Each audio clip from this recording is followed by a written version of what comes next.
तुम्ही करतो तुम्ही महाराज असे देव मोठं घ्यायचं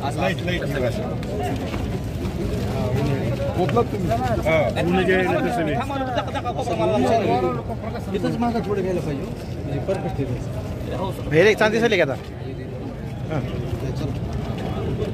जवळपास आज शेवटचा दिवस पाण्याचा कशा पद्धतीनं चित्र राहील महायुतीची कशी परिस्थिती या जिल्ह्याचा उमेदवाराची भरती संपूर्ण 2 डिसेंबरला नगर परिषदच्या नगरपंचायतच्या निवडणुकीचं मतदान होणार आहे.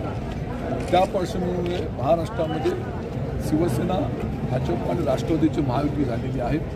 त्या पार्श्वभूमीवरती संपूर्ण धाराशिव जिल्ह्यामध्ये 8 नगरपालिका नगरपंचायती एकूण आहेत.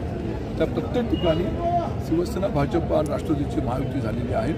आज मी स्वतः या ठिकाणी शिवसेनेचे मुख्य नेते एकनाथ शिंदेंच्या आदेशाप्रमाणे पालकमंत्री प्रताप सरनाईकांच्या सूचनेप्रमाणे या ठिकाणी मी आलेला आहे. प्रत्येक नगरपालिकेमध्ये त्या ठिकाणी स्थानिक नेते मंडळी फॉर्म दाखल करत आहेत. मी स्वतः अतिशय धाराशिव नगरपालिकेमध्ये आलेला आहे. या ठिकाणी आम्ही 41 पैकी 17 ठिकाणी अर्ज दाखल केलेले शिवसेनेच्या वतीने उर्वरित भाजप आणि राष्ट्रवादी अशा तऱ्हेचं त्या ठिकाणी जागा वाटप झालेलं आहे. आणि अध्यक्षपदासाठी भाजपला आम्ही पाठिंबा दिलेला आहे. की मला विश्वास आहे की या होणाऱ्या 2 तारखेच्या मतदानामध्ये 100% 3 तारखेचा निकाल लागेल. त्या निकालामध्ये या नगरपालिकेवरती महायुतीचा भगवा झेंडा फडकेल हा मला विश्वास आहे. साळवीसाहेब, तुम्ही भाजप शिवसेना म्हणताय, मात्र राष्ट्रवादी काही ठिकाणी धाराशिव जिल्ह्यात आपल्यासोबत महायुतीसोबत दिसत नाही. कसं आहे, पूर्ण महाराष्ट्रामध्ये असेल, धाराशिव जिल्ह्यामध्ये असेल, कुठे कुठं या पद्धतीचे अर्ज दाखल केले असतील तर नक्की मला विश्वास आहे की 31 तारखेला जो अर्ज मागे घ्यायचे त्याच्या आधी आमच्याकडे चर्चा तडजोडी होऊन 21 तारखेला तुम्हाला पूर्ण महाराष्ट्रामध्ये धाराशिव जिल्ह्यामध्ये ही महायुती पाहायला मिळते. अध्यक्षपदासाठी दोन्ही पक्षांनी अनेक ठिकाणी अर्ज भरलेले आहेत. दोन्ही पक्षांनी म्हणजे तुमच्या शिवसेनेने भरलेला तुळजापुरामध्ये दोन्ही पक्षांचा अर्ज दाखल आहे. उमरग्यामध्ये दोन्ही पक्षाचा अर्ज दाखल आहे.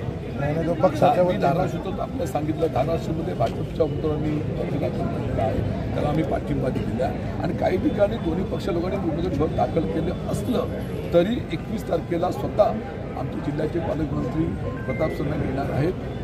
भाजपचे नेते मंडळी ते एकत्र राणा पाटीलवर एकत्र बसून तडजोडी होतील आणि 21 तारखेला तुम्हाला त्या ठिकाणी एकाच एक उमेदवार दिसेला मला विश्वास आहे. तडजोड झाली नाही, तडजोड होणार, तडजोड होणार. तडजोड झाली नाही तर त्याच्यावर कारवाई होणार. आमचे नेते मंडळी बोलतो. तुळजापूरचा विषय, ड्रग्सचा विषय प्रामुख्याने आणि काही ड्रग्सच्या आरोपींना भारतीय जनता पार्टी उमेदवारी देते. त्या उमेदवारीहून विरोधी पक्षांनी टीका केली आहे. शिवसेना पक्षाचं नेमकी भूमिका काय असणार आहे त्यावर?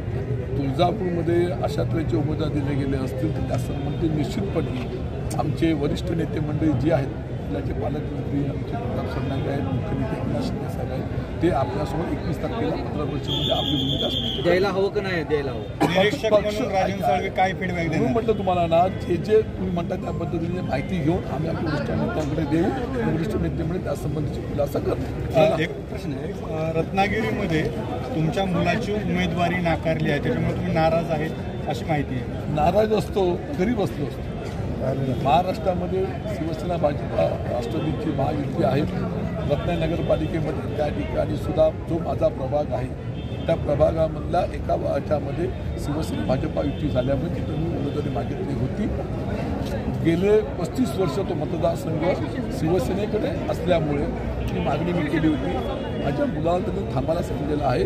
नक्कीच आम्ही महायुतीशी आमची बांधिलकी आहे. महायुतीचं त्या ठिकाणी नगराध्यक्ष नगरसेवक निवडून येतील मला विश्वास आहे. उदय सामंतांनी कुलगुरी केली अशी चर्चा आहे. उदय सामंत हे आमचे पालकमंत्री आहेत. उदय सामंत हे आमचे नेते आहेत. उदय सामंत नेते असल्यामुळे त्या अधिपत्याखाली आम्ही काम करतोय. आमची या ठिकाणी शिवसेनेने कुठेही कुलगुरी नाही असं माझं स्पष्ट मत आपल्याकडे. धन्यवाद.